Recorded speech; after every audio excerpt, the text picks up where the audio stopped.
Hi, this is Dr. Angela Grace, and we've got a little bit of a reality check here on the state of things with long COVID in children.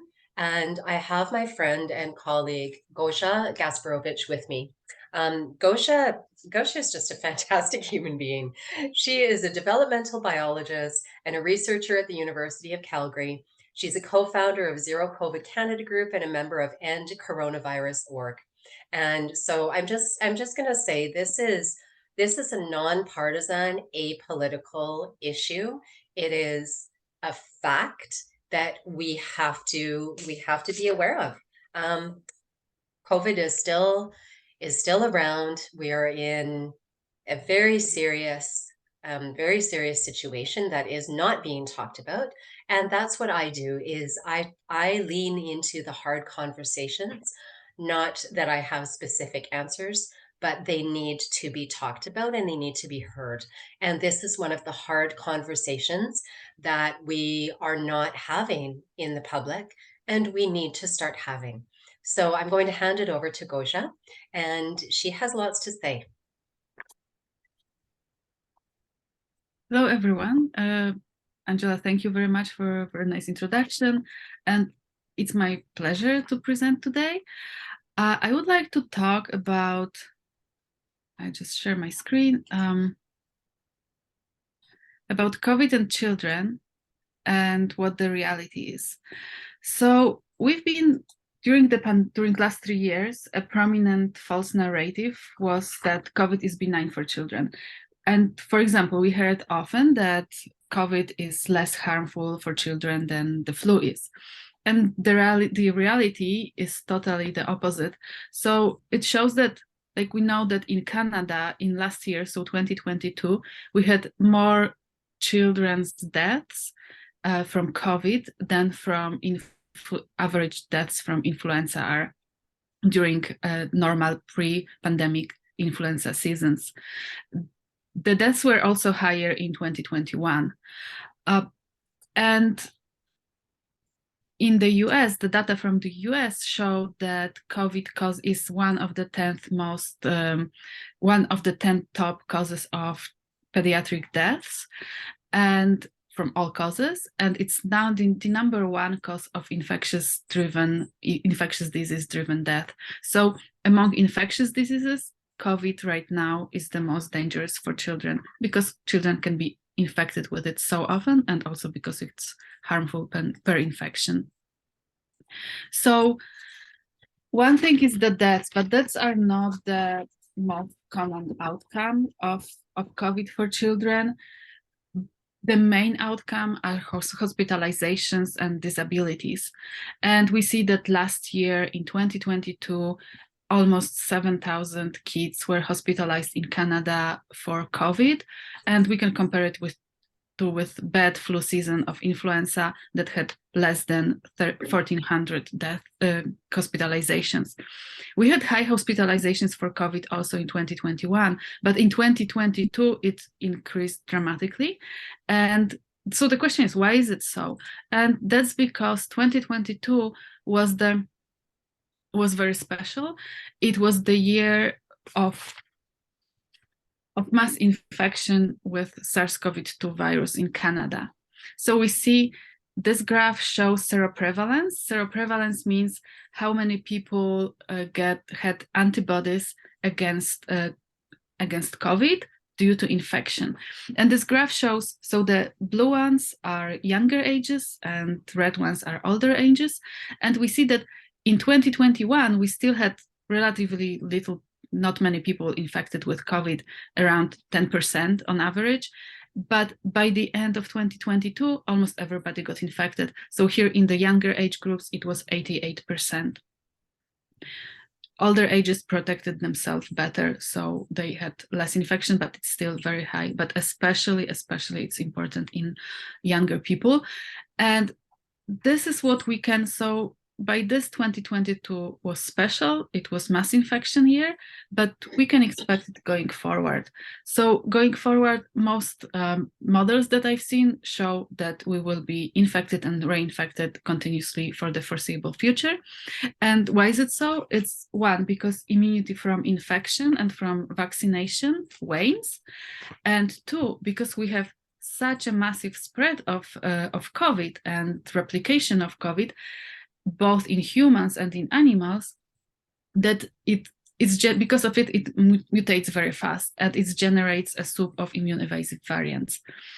So what we have now basically is not just like I just have a question about that. Can you go back to the last slide? Sure. So and this is just my observation. I am not a stats person like you are. So I'm noticing April 2020 to July 2021, it is more red, like the higher, so the higher age levels were more infected. And this was also the time when kids were out of schools because we'd shut things down for a while. And then it started to increase. And then what I'm seeing as of January 2022, when schools opened up and then masking was gone and everything was gone, now I'm seeing like a flip of, yes, there's still a rise for the elderly, like older people, but there's a massive rise for youth. Am I right in that then? Like, yeah, I think that early in the pandemic, you can see more red dots, like more, yeah. especially here, more elderly people infected. But then in some moment, I think it was when we had like summer 2021.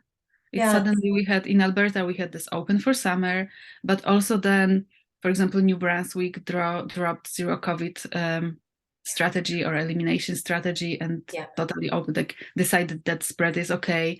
And then young people got infected more because they interact more, especially children. Also, what we had then is that we had it was clear information to older people that you are in danger, COVID is bad for you, you should get vaccinated and protect yourself and avoid unnecessary contacts. But for younger people, the message was COVID is no biggie for you.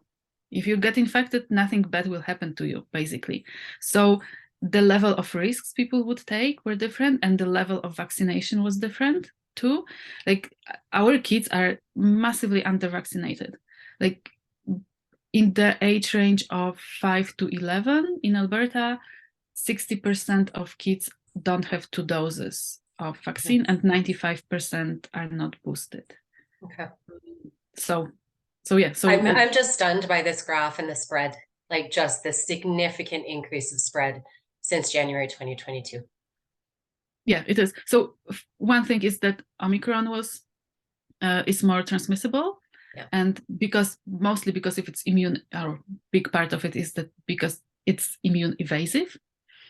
And the other component is that there was strong policy change at this moment.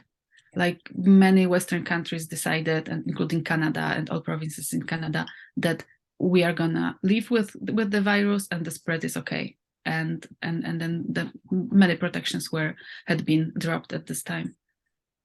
So, and that are the consequences. And around here, February 2022, mask mandates were dropped in schools in Alberta. Mask mandates have been dropped in February, March in British Columbia as well. So we see more spread. Yeah. Okay, so that's what we can, but because it's immune evasive, because new variants are immune evasive, because the immunity wanes both from infections and from vaccinations, that means that we will be infected over and over if we don't protect ourselves in any way from infection and if we want to reduce the spread. So what we have right now is the hyperendemic state, which means So we've talked about endemicity, and endemicity was presented as something that, oh, it will be mild, a low level of circulation of the virus.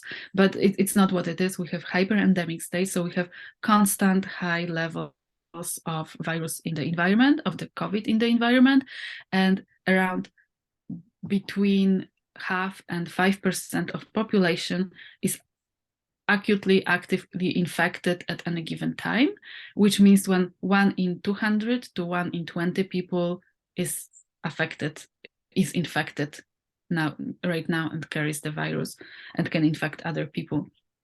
And so this graph shows it's the rate of its hospitalizations in Alberta. And we see, I don't show cases because cases are not counted properly anymore. So that's the proxy of how much cases we have. And we see that in 2022, with the Omicron and Omicron subvariants, we have much more hospitalization, much higher levels of hospitalizations with COVID than in previous 2 years. And all the models I've seen show that we can expect such levels of hospitalizations in the foreseeable future. And those models that I've seen don't even account for new variants. They're just models of the variants that are currently in that were in circulation, the early Omicrons. So we can have this waves of hospitalizations or ripples of high levels of hospitalizations going on in the future. And okay, so what does it mean for individuals? And that means that the forecasts show that in this hyperendemic COVID conditions and under current policy, one can expect getting infected 1 to 2 times per year if living normally. So if not cleaning the air, not wearing masks, not reducing contacts, so normal life like in 2019, then we can have 1 to 2 infections, depending on the vaccination. So individuals who would be boosted yearly can expect, despite of the boosting, one infection per year, and not boosted individuals to at least 2 infections per year. And as we know, our kids are less than 20% of kids from 0 to 19 years old are boosted. So basically, they could expect 2 infections at least per year. And also they are more exposed. Kids live their normal is different than adults' normal. They have more interactions, so they're more exposed to the virus. And yeah.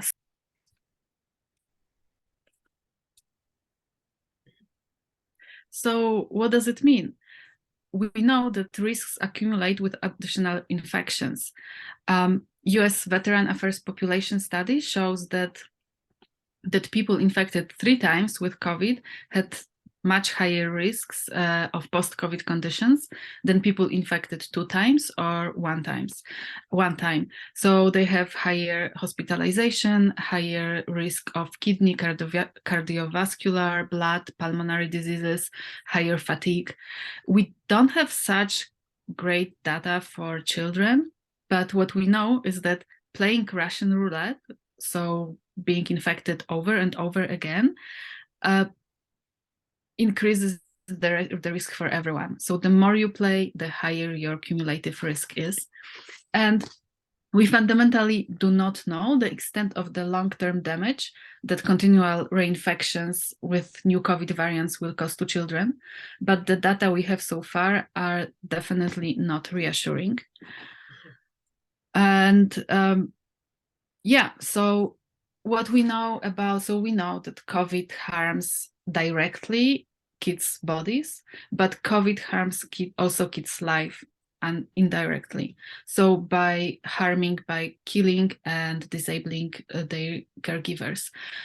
In Canada, number of COVID-19 orphans increased by 60% in 2022. So in the last year, the year which was touted as like the year of mild Omicron. So this so-called mild Omicron, because it infected so many people, it made 60% more orphans than previously we had.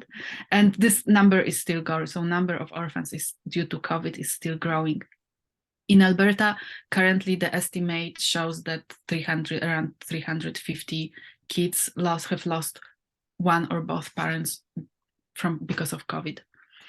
So what we have then is like what I'm seeing is people are often thinking, oh, it didn't affect me. It wasn't that bad. It didn't affect my family, so it can't be that bad. And what we have to do is open up our minds and our hearts to this is serious. We're playing Russian roulette. It could impact anyone at any time and be very severe, both causing a miserable life due to disability, which is what I see in my office with families and children and adults with long COVID. I have long COVID myself, so it's not fun. Like I don't know if I'm ever going to be fully myself again, right? So we have to open our minds and our hearts to how serious this is for families.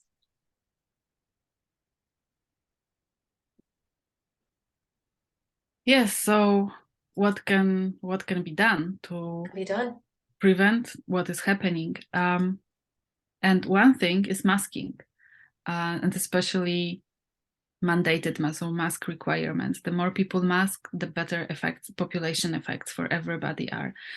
And we know that masks do work. Here are the data from results data of the study made by Alberta Health.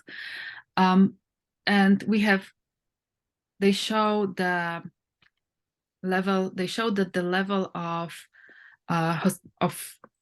infection in kids that were in the schools, in the regions where schools had mask mandates in place, was about 2 times lower than the level of infection, the number of infections in schools among kids in schools where there was no mask mandate. And what is even more important is that also in the community, we could see the difference. So seeing that there was less hospitalizations in adults in the age range of the parents in the regions with mask mandates in schools. So it's not about how much the parents wear the masks. It's about that the kids wore the masks at schools at this time.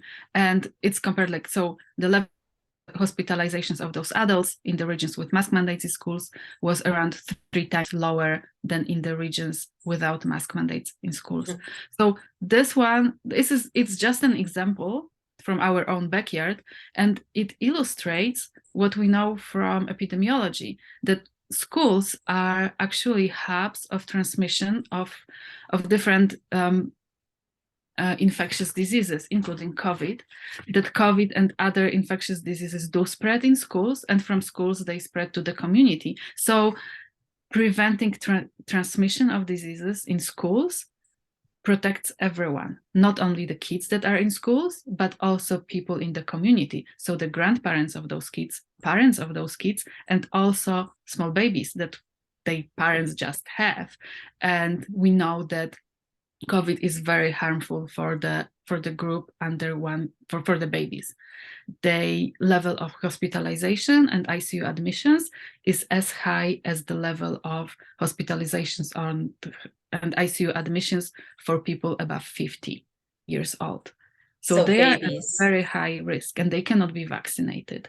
So we should really prevent infecting kids in schools so they cannot infect babies in their families. Well, another thing we have to think of too, and this is my work in prevention. Prevention is far more cost effective than treatment. Like the preventive inconvenience of masking with this long-term effect for the people around you, it just makes sense that prevention is more cost effective than lifelong disability and the treatment for that. Yeah. Prevention is always cheaper than repairing what got destroyed or broken, right? Yeah. So masks do work, and here, and actually what works against COVID works even stronger against flu. So here's the graph showing the outbreaks of flu in Alberta from 2017 till summer 2022. So we see this seasonal waves of flu, which was, so the last wave was cut short because of social distancing when pandemic came, and then mask requirements and travel protections. So basically for the first 2 years of the pandemic, we eliminated the flu.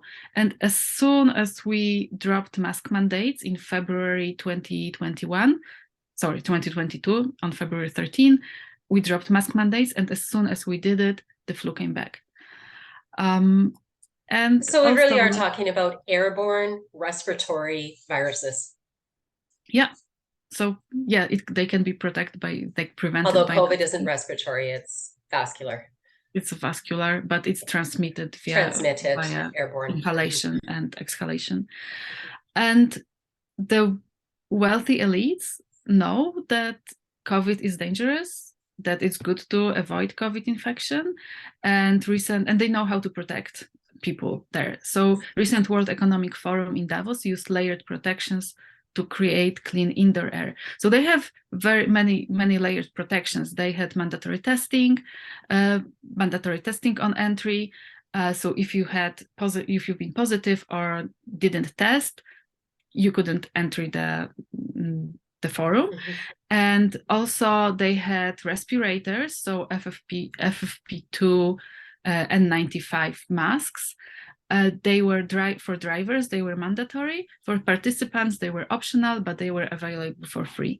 And they also, probably most importantly, they had state-of-the-art ventilation and air filtration system installed. So here we can see the portable HEPA air purifier. So it's interesting that you said the wealthy elites understand the severity and dangerousness of this, and are doing layered precautions, including air filtration systems.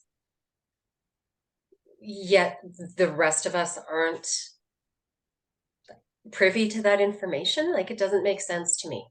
No, it doesn't make sense. It doesn't make sense. Why aren't we privy to the same information to protect everyone? So the thing is that we have the information. So I just shared here the numbers of deaths of children in Canada and in US, and numbers of hospitalizations. It's absolutely known that COVID is dangerous, that it's a hazard. WHO said that it's still a pandemic. So the data is available, but it's not propagated. It's not shared in the right channels by people in positions of power who believe it's serious. Yeah, basically, yes. So that's why. So for me, the takeout message from analyzing this data is that data is here showing that COVID is not good, that it's not going away by itself, that we will be reinfected yearly 1 or 2 times, that children will get reinfected, that we don't know what the long-term effects of reinfections will be, but what we know is they won't be benign. How harmful they will be, how severe, how many kids exactly will be disabled till the end of their life, we don't know, but it won't be a small number. Well, so what people are seeing is, 2% of the population, 2% of the population under 18 is struggling with this. So if you think about it, 2% isn't a very big number. But if we apply it to the whole population, that's over 17,000, if not higher than that. Like, maybe it's more than that, like 170,000. It's crazy. But people think, it's not happening to me, so it can't be such a big deal. But it's huge. Those are absolutely large numbers. They're large numbers. And one thing is that we would think that so we cannot wait that public health and politicians and some institutions to save us from this, because apparently they don't. So the levels, the numbers of hospitalizations of children, of deaths of children from this infectious disease should trigger should warrant some action for public health, but it doesn't. Mhm. That means that probably that's acceptable level in some way for going forward. So if we want to reduce it in our community, to reduce suffering and death and disability, we have to act by ourselves. We have to clean our own air, because Mhm. nobody from top up will come and help us. Oh, and that's what we Because need, are people the in levels, positions the of power numbers who get we it. have, Yeah. yeah, the numbers of hospitalized adults and hospitalized children with Mhm. COVID hospital, Mhm. they are high. The numbers of long COVID are high. Mhm. The absenteeism is high. The deaths of adults that are coming all the time, the constant, they are high. Mhm. Yet nothing is being done. So that means that nobody will do anything. Nobody from top will do something about it. Like there's no chance that I don't know what would have to happen that Well, the then action we would be need new taken. people. And We because need of new this, GDP. We need new people in top then. We need people to probably, listen. yeah. We need people to listen and take this seriously. But also we have to clean our own air. And we have to do it. So for me, it's this, like, it's on us, on school boards, on school principals, On to make sure businesses, that on yeah, to make sure that like, not wait for the instruction from the just do top to it. do something, but we have to do something by ourselves, but not like the totally down individuals, but No. institutions, Mhm. schools, universities, and anybody who has any amount of local power should do Mhm. something. Mhm. Because otherwise we will all get sick. We will all get, Well, like, a lot of us will get disabled. if we don't, And then the future is disabled. The yeah, future will not be able to work. There will be no economy. yeah, it's not looking bright, definitely. It's not looking bright unless we do something now. So, Mhm. and like I said at the beginning, well, there are answers. Goja is very clear with what the answers are. The answers are prevention is more cost effective than treatment, and prevention involves both filtration and ventilation and improving the air quality and protecting yourself from getting anything in the first place. So the answers are there. We just need to work to do them. Yeah, and they are not So expensive. So there's HEPA air purifiers, mandated yeah, masks. It can be done quite easily. yeah, So it's not something. It's not like rocket science technology. yeah. It's something we have here, that it's available for us, and we can do it. Yeah. Yeah. And one important thing for me is that, and I strongly believe in it, that if we would address transmission in schools, if we would reduce it there, basically we could live with very, very minimal COVID around, Mhm. Mhm. because they are the hub of transmission. So No, I was a cleaning grade air in one school, teacher. I was sick we all the time. Like yeah, and yet we didn't take it seriously. But now that there's actually like it's very, very serious what is happening right now, the death and disability. Mhm. it is. And now that we have the actual facts, the actual data, not just supposition, now that we have the data, we can use the data to improve air quality and prevention to have a better future for our kids. Yeah, and we should definitely do it. Okay. Well, thank you so much. Thank you Like I so said very at the much. beginning, we need to lean into these hard discussions and get to the bottom of things. It's time to get to the bottom of things. And the bottom of things is we did not have the data. It was prevented from being shared in a way that makes sense so that everybody had access to the information. And you and I both know when people don't have access to the hard data, they make things up. So we have it. We have to do something about it now. There's there's literally no excuses for a disabled future, is there? No, Thank you so much. I thank know you we're very going to much. talk again. Thanks, Goja. Thank you.